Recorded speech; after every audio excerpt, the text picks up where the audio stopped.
आज हमसे बातचीत करने के लिए मौजूद हैं डॉक्टर इंजीनियर विष्णु प्रसाद बराल जी, जो कि संस्थापक अंतर्राष्ट्रीय अध्यक्ष हैं नेपाल हिंदू राष्ट्रीय पुनः स्थापना मंच के। सर, जिस तरीके से नेपाल में नई सरकार बनी है, आप लगातार बदलाव की मांग कर रहे थे सरकार की, और बदल भी चुकी है वहाँ की सरकार, तो क्या आप इस सरकार से खुश हैं जो मौजूदा बन चुकी है? ओम ओम शं शनिचराय नमः। ओम एक स्त्रिंग श्री शनिचराय नमः। नमस्कार, धन्यवाद। ऐसा है, हमारा सरकार का मांग भी है और इसका इन लोग ने तो तबाह बच्चा रखा था, इनको बदलना तो बहुत ज़रूरी था, क्योंकि इन्होंने काम किया क्या, पिछला जितने भी आए हैं नेता, उन्होंने काम किया क्या, दलाली का काम किया क्या, हत्या का काम किया क्या, देश बेचने का काम किया क्या, लूट तंत्र का। तो इसलिए उनको तो हटाना जरूरी था। ये तो देश चलेगा नहीं। वो डोनाल्ड ट्रम्प ने इसका नाम दे चुका है कि ठग। ये नेपाल का नेता का नाम दे चुका है ठग, और पार्टी का नाम दे चुका है कंपनी। सब कंपनी जैसा मिलके ठग बैठा हुआ है। ये बाहक भंडा करके देश बर्बाद कर दिया बोल के डोनाल्ड ट्रम्प का रिमार्क थे। वो तो एक आप समझ लीजिए। दूसरा जो है, अभी जो जेएनजी का आंदोलन हुआ, जेएनजी का आंदोलन का अगुवाई बालन ही था, बालन शाह ही था। रवि लामसा ने ये लोग प्लान करके ये लोग किया था। तो उसी का हिसाब से अभी इन लोग ने अपना सरकार लाया।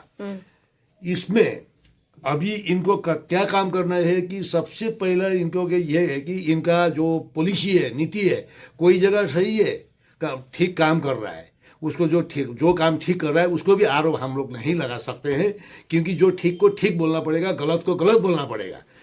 जो इन्होंने काम किया है कि मंत्रिमंडल छोटा किया है, वो सही है, वो जरूरी है, वो इतना भी नहीं चाहिए।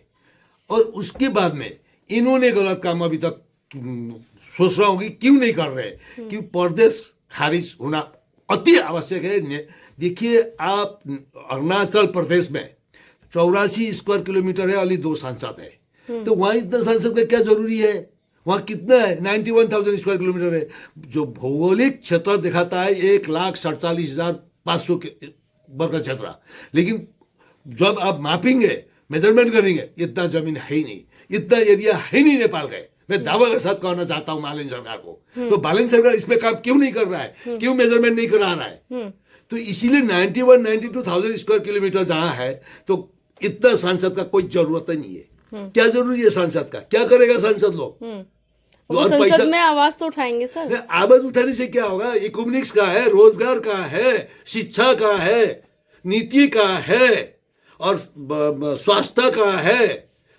वाइटल पॉइंट में आवाज उठाने के लिए 2 आदमी काफी है, इतना आदमी का क्या जरूरत है? तो सर, आप अपने मतलब अपने समस्या आप क्या करेंगे वहां पर? ऐसा है, हम बालन सरकार को ये कहना चाहते हैं, प्रदेश तुरंत खारिज करो। प्रदेश का कोई मतलब नहीं है। वो भाग बंडा करने के लिए प्रदेश बनाया है। अर्थतंत्र नहीं है देश में, ऋण ले लेके ये कर रहा है, देश डुबा देगा, कल देश बिक्री हो जाएगा। जैसा आज चाइना लगानी कर रहा है श्रीलंका के लिए, श्रीलंका का क्या हालत कर दिया, श्रीलंका कल बिक्री हो सर, जाएगा। आपकी तमाम वीडियोस हैं पहले की, आप पहले की जो सरकार थी उन पे भी आपने कई ब्लेम लगाए थे, तब उनको जनता ने जो है परास्त करके अब दूसरी सरकार लेकर आए। अब आपको इन पे भी आपत्ति क्यों है सर? इनमें आपत्ति ये है, आपत्ति जो अच्छा काम कर रहा है वो सही कर रहा है, उसमें हम कोई टिप्पणी नहीं कर रहा हूँ, ना टीका कर रहा हूँ, कुछ नहीं कर रहा हूँ। मेरा आपत्ति इनसे ये है, प्रदेश खारिज क्यों नहीं है? 1 नंबर मेरा दावा है, प्रदेश खारिज करो। प्रदेश का तो मतलब ही नहीं है भाग बंडा करने के लिए। एक मेरा आपत्ति ये है, ये बालन सरकार से। क्यों है आपत्ति? अरे प्रदेश क्या काम है? टोटल 2 करोड़ जनता है, 84 लाख वोट डालते हैं टोटल। उसके बाद में 91 क्षेत्र, 1 लाख क्षेत्र भी नहीं है, वर्ग क्षेत्र भी नहीं है नेपाल में भौगोलिक। तो उसमें क्या है, इतना ही 1200-1400 क्या करेगा नेता? सब पे भगाओ, कोई काम नहीं है। अभी जो प्रदेश खारिज करना है, प्रदेश का जरूरत ही नहीं है वहाँ। अरे प्रदेश के लिए क्या, कितना एरिया मिनिमम होना चाहिए, कितना जिला मिनिमम होना चाहिए, कितना पॉपुलेशन मिनिमम होना चाहिए, ये कॉपी एंड पेस्ट संविधान है। ये कॉपी एंड पेस्ट संविधान, फायदा क्या होगा वहाँ की जनता को अगर प्रदेश खारिज हो जाता है तो? अरे क्यों फायदा नहीं? विकास होगा। ये जो लूट तंत्र चल रहा है, लूट तंत्र खत्म हो जाएगा, विकास हो जाएगा। विकास हो जाएगा जहाँ रोजगार होगा, जहाँ रोजगार होगा वहाँ युवा प्रचलित होंगे, जहाँ युवा प्रचलित होगा देश का तरक्की होगा, जहाँ देश का तरक्की होगा वहाँ देश का हेल्दी एटमोस्फियर हो जाएगा। इसीलिए वहाँ में परदेश खारिज होना है। 252 साल में 400% कहीं दुनिया में नहीं है। 28% हाईएस्ट लिबियन टैक्सेस है वर्ल्ड में, विश्व में। तो वहाँ में 400% क्यों लगा के रखा है, उसको भी खारिज करो, हमारा दावा है। और 3 नंबर, स्वास्थ्य शिक्षा निःशुल्क करो। शिक्षा में वो सही क्या बोर्डिंग बंद कर दिया, हम स्वागत करता है उसका। बोर्डिंग बंद करने से होता लूट तंत्र चल रहा था बोर्डिंग के नाम में, वो बंद कर दिया, बहुत अच्छा हुआ। क्योंकि बोर्डिंग के नाम पे लूट तंत्र चला रहे थे वहां में, और कोई पैसा नहीं देगा तो डॉन तंत्र चला रहे थे कि स्कूल से बाहर कर रहे थे बच्चों को। यह अच्छा किया बालन सरकार को, मैं इसलिए धन्यवाद देना चाहता हूँ। और उसका हिसाब बाद में आइए, देश में ही उद्योग धंधा स्थापित करो, कारखाना स्थापित करो। जितना हमारा पेपर मिल थे, जितना हमारा जूता फैक्ट्री थे, जॉब थे, जितना उसको दोबारा स्थापित करो, ताकि रेवेन्यू भी आ जाएगा, रोजगार भी आ जाएगा, देश निर्भरता भी हो जाएगा, देश अपने आप निर्भर भी हो रहा, मजबूत बनेगा, मजबूत बन रही है, उसमें कोई दौरा नहीं है। और उसके बाद में जितना पहाड़ी क्षेत्र में रिसर्च करना है, रिसर्च करके क्या रिसोर्सेज हम क्या ले सकते हैं, उसको ये करना है। तो उसमें क्या, अभी हम इसमें बात नहीं कर रहे हैं, हमें राजनीति नहीं चाहिए, हमको नीति चाहिए, राज नहीं चाहिए। या राज कर रहा था, ये दलाल लोग राज कर रहा था, हथियारा लोग राज कर रहा था, और लूटेरा लोग राज कर रहा। और जितना विदेश में पैसा रखा है लोग, केपी ओली का 3000 करोड़ कंबोडिया टेलीकम्युनिकेशन शेयर बाजार में, वो पैसा तुरंत ले आए बैलेंस सरकार। अगर नहीं सकता है तो हमें बताए, हम ले आने के लिए सक्षम है, हम लोग ले आ सकते हैं अंतर्राष्ट्रीय लेवल से। और दूसरा, प्रचंड एक हथियारा देश को बर्बाद कर दिया, उसको देशद्रोही के नाम में हर चौक चौक में उसका पोस्टर लगानी चाहिए, मूर्ति लगानी चाहिए देशद्रोही के नाम में, प्रचंड का या हथियारा का। ये उसने ना देश बनाया ना उसने कुछ काम किया, सब लूट तंत्र कर दुबई में पैसा लगा, वो पैसा तुरंत लाके सरकार में लाके। 3 नंबर, आज तक ओम शब्द हटाने का बिल पास किया है, उसको रद्दी कर कूड़ा में डाल दे, वो बिल नहीं चलेगा। ओम शब्द चाहिए, हिंदू राष्ट्र डिक्लेयर होना चाहिए, हिंदू राष्ट्र का देश है, देवी देवता का जन्म स्थल है, एक ऐतिहासिक देश है नेपाल। गौतम बुद्ध का जन्म स्थल नेपाल में, सीता माता का जन्म स्थल नेपाल में, शंभु भगवान का जन्म स्थल नेपाल में, जहां से मुक्ति मिलता है वो मुक्तिनाथ नेपाल में, पशुपतिनाथ नेपाल में, और जितना भी धर्म स्थल ऋषि मुनि ने तपोभूमि किया है नेपाल में। तो नेपाल एक पवित्र भूमि है, नेपाल एक देवी देवता का जन्म स्थल है, नेपाल एक ऐतिहासिक देश है सांस्कृतिक में, संस्कार में। इसीलिए उसको पुनः हिंदू राष्ट्र घोषित करने में बालन सरकार को नहीं रुकना चाहिए। क्यों रुक रहा है? नंबर 4, इतना ही नहीं, आप देखिए अभी इनके ऊपर ये जो जितना कर्मचारी बैठे हैं, न्यायाधीश बैठे हैं, न्यायाधीश के नाम में नाम क्या न्यायाधीश, काम का पार्टी का झोले, पार्टी का महासचिव। तो क्या वो न्याय देगा जनता को? क्या न्याय डिलीवर करेगा कि वो जनता को? कभी नहीं करेगा, क्योंकि वो स्वार्थ में काम करेगा। उसके बाद में जितना ऑफिसर है झोले बना हुआ है पार्टी का, इनको पूरा रिफंड करो, चेंज करो, न्यू अपॉइंटमेंट करो, इनको बिहार भेज दो, क्योंकि आदत खराब हो चुका है। भ्रष्टाचार का जांच करो। और स्वतंत्र पार्टी का स्वयं बालन का पार्टी का अध्यक्ष रवि लामछा ने 114 करोड़ का से लाया, जो आदमी नौकरी करता था 30,000 का, उसका सबसे बड़ा मुद्दा है, सबसे बड़ा। कितना करोड़? 114 करोड़ उसने शो कर रहा है। और वो 30,000 का नौकरी करता था 6 साल पहले, 5 साल पहले, 2 साल पहले, 1 साल पहले।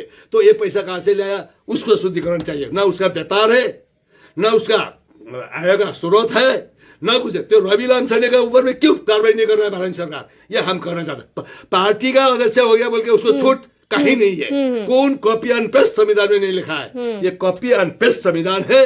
यहाँ से कॉपी क्या संविधान नहीं बना पाया, और उसका बाद में और ये लोग बात करता है हम देश में काम करेंगे। कोई कुछ काम नहीं करेगा। अभी बालन सरकार ने 2-3 काम किया है, उसका हम स्वागत करते हैं और समर्थन करते हैं, क्योंकि स्कूल का बोर्डिंग बंद करना अति आवश्यक था। लूट बचाया था, डॉन तंत्र चलाया था, वो बंद कर दिया, स्वागत, वेलकम। और दूसरा, संपत्ति शुद्धिकरण, ये बहुत जरूरी है। और जिसका पैसा बाहर रखा हुआ है, सारे पैसा देश में लानी चाहिए। और जिसने भ्रष्टाचार किया है वो सारा देश का राष्ट्रीय ये करे। और बालन सरकार का जो स्वास्थ्य अर्थ मंत्री है स्वर्णिम वाग्ले, वो बोलता है 10 साल से जो अकाउंट में लेन देन नहीं किया है, वो बैंक में पैसा पड़ा है, वो राष्ट्रीयकरण करे। अरे मिस्टर वाग्ले, हम कहना चाहता है वो अगले को, आइए इकोनॉमिक्स में बहस करें, आपका ऐसा बात नहीं करे, वो है दोस्ता नहीं है, एक दिन आएगा ले लेगा, उसका पैसा मत लूटिए। हिम्मत है आप लोग एनालिसिस करके रेवेन्यू निकालिए, जनरेट करिए, रेवेन्यू निकालने का जनरेट करने का हिम्मत नहीं है, हम लोग से सीखिए।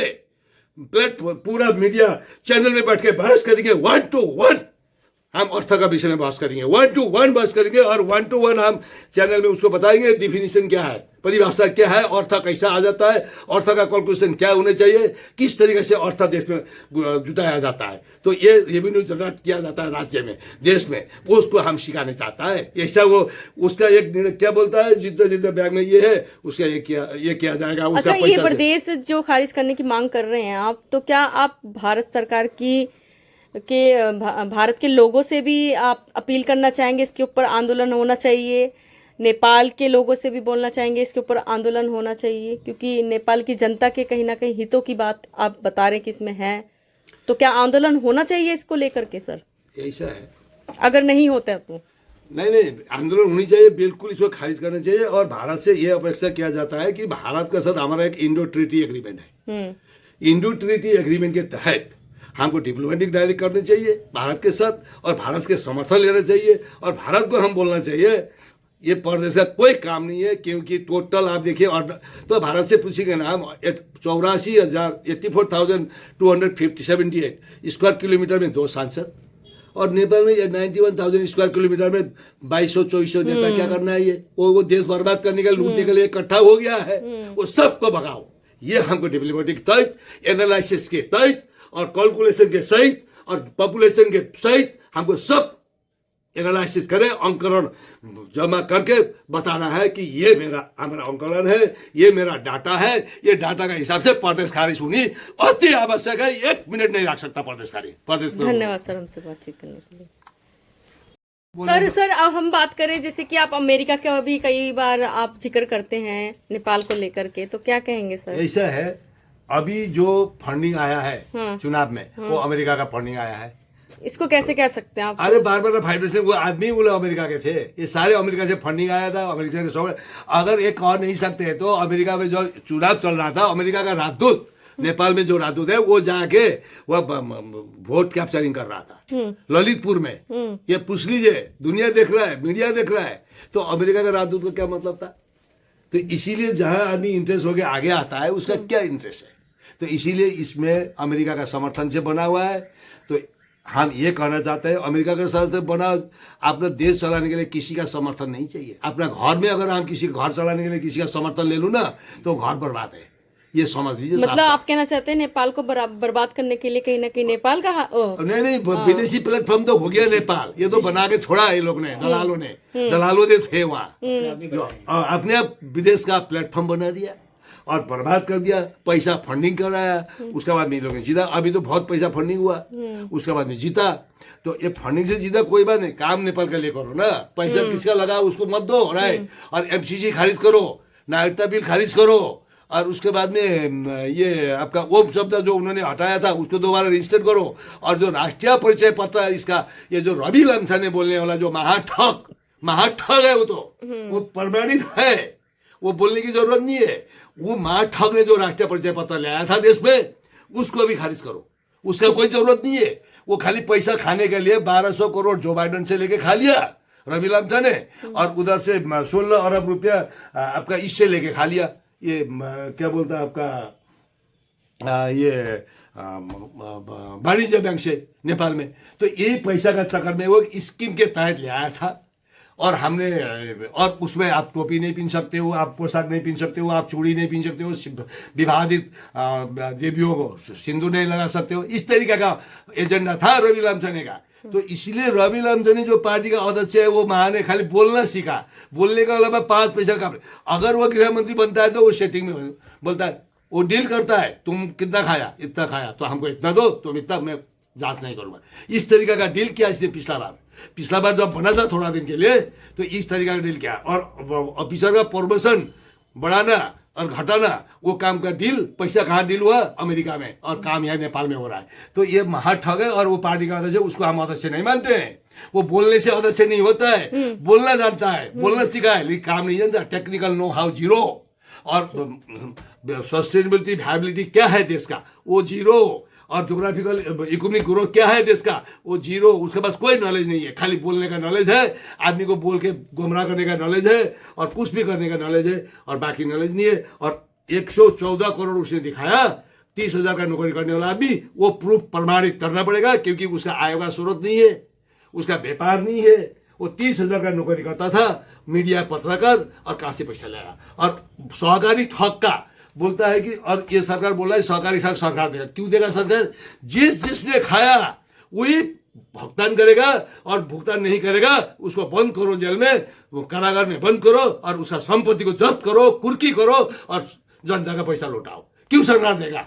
सरकार देने का कोई अधिकार नहीं है। तो इसीलिए हम ये करना चाहते हैं आप लोग का माध्यम से, ये जनता तक पहुंचाने का आप लोग का काम है। मीडिया प्रचार गांव गांव पहुंचाने का आप लोग का एक बहुत बड़ा भूमिका रहता है, और इस तरीके से नेपाल का जनता तक पहुंचे, और नेपाल का जनता सब सचेत हो जाएगी, उनका जो सहकारी ठग का पैसा सब पूरा वापस आ जाए, और जितना भ्रष्टाचार किया है उनका संपत्ति राष्ट्रीयकरण ही करे, और जितना बैंक में पड़ा हुआ है, तो सच से बैंक नहीं चला रहा है, तब भी उनका पैसा टच नहीं करना है, क्योंकि कभी ना कभी वो आगे चला लेगा पैसा। इसीलिए इस तरीका का डिसीजन नहीं करना है, और अर्थ कैसा आता है उसको प्लान करके अर्थ मंत्री आपने काम करना है, और युवा प्रचारित करना है, देश में उद्योग जगत स्थापित करना है, और वहाँ में रोजगार का अवसर देना है, और सारे युवा वापस आएंगे और अपने देश में रह काम करेंगे। युवा जब रहेगा देश का बैकबोन होगा, जब युवा नहीं है तो कुछ नहीं। ये तीनों ने क्या करा था? तीन थे, कंपनी बनाया था, कंपनी के द्वारा मेरा इतना, तेरा इतना, तुम्हारा इतना, तो इसमें चल रहा था, लूट लिया, काम तो कुछ नहीं किया।